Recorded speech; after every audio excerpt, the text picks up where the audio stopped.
आप वेशभूषा पे बात कर रहे हैं तो अगला सवाल मेरा उसी से रिलेटेड है।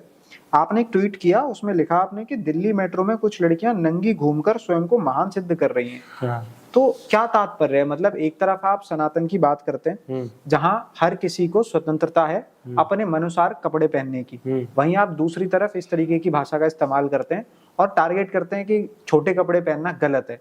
क्या तो है? आप उस लड़की से पूछो कि वो ये कपड़े पहन करके क्या सिद्ध करना चाहती है। वो कुछ सिद्ध नहीं करना चाहती, उसको स्वतंत्रता है, वो कुछ भी पहन सकती है। इसमें गलत क्या है? सही क्या है इसमें? जैसे हमने देखा है कि कई मंदिरों पे भी नग्न जो अवस्था में पिक्चराइजेशन किया गया है, प्रतिमाएं हैं, तो हमें ऐसा पूर्व में भी देखने को मिलता है, सनातन धर्म में मंदिरों की दीवारों पे देखने को मिलता है। अगर वो अब हो रहा है या एक लड़की अपनी मर्जी से छोटे बड़े पूरे ढक के जैसे कपड़े पहने, उसमें गलत क्या है? ये ऐसा नहीं लगता कि जो सोच है उसको छोटा कर रहा है? कहीं ना कहीं हम उसकी आजादी के साथ ऐसे कमेंट्स, क्या छोटे कपड़े पहनने से आजादी होती है?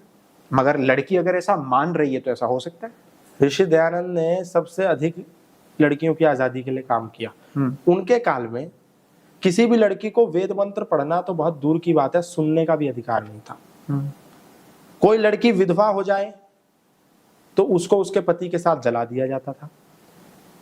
कोई लड़की विधवा हो जाए तो उसको पुनर्विवाह करने का कोई अधिकार नहीं था, है ना। कोई लड़की शिक्षा का अधिकार नहीं था, सामान्य शिक्षा, गुरुकुल की शिक्षा तो अलग चीज हो गई, सामान्य एजुकेशन, स्कूल में जाने का कोई अधिकार नहीं था। उस व्यक्ति ने इन सब चीजों का विरोध किया और बोला कि लड़कियां भी यज्ञ में बैठ सकती हैं, लड़कियां भी वेद मंत्र पढ़ सकती हैं, और वेदों के प्रमाण देकर ये सिद्ध किया।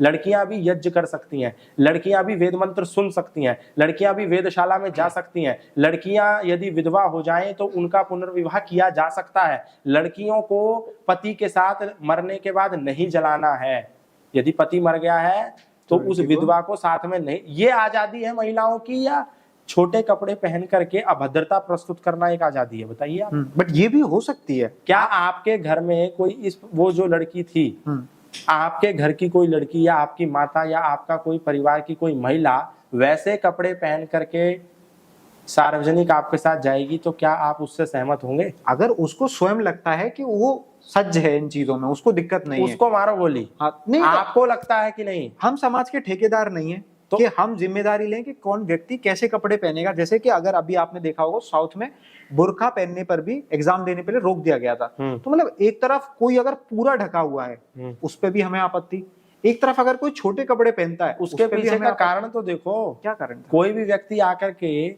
मेरे को नेट जेआरएफ का एग्जाम क्वालिफाई करना है, मेरे पास योग्यता नहीं है, आप नेट जेआरएफ के बहुत अच्छे विद्वान हैं, आप कोई महिला है, और मैं बोलूं कि जा तू चले जाना, मेरा पेपर दे आना बुरखे में, और आप चले गए तो धांधली नहीं हो जाएगी?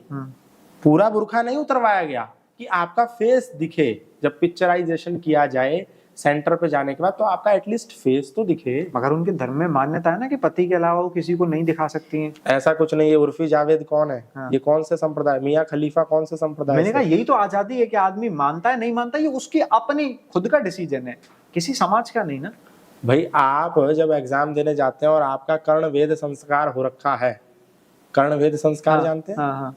यदि कान छिदा हुआ है और उस पर बाली पहनी हुई है तो उस पर भी टेप लगाई जाती है। कहाँ पर उधर? कहाँ पर? कहीं भी आप जाएंगे एग्जाम देने किसी सेंटर पे, तो ये कुछ नियम प्रोटोकॉल्स होते हैं जिसको फॉलो करना होता है ना। तो इसके मद्देनजर इंसान को रहना चाहिए, मैं ये समझता हूँ। अगला जैसे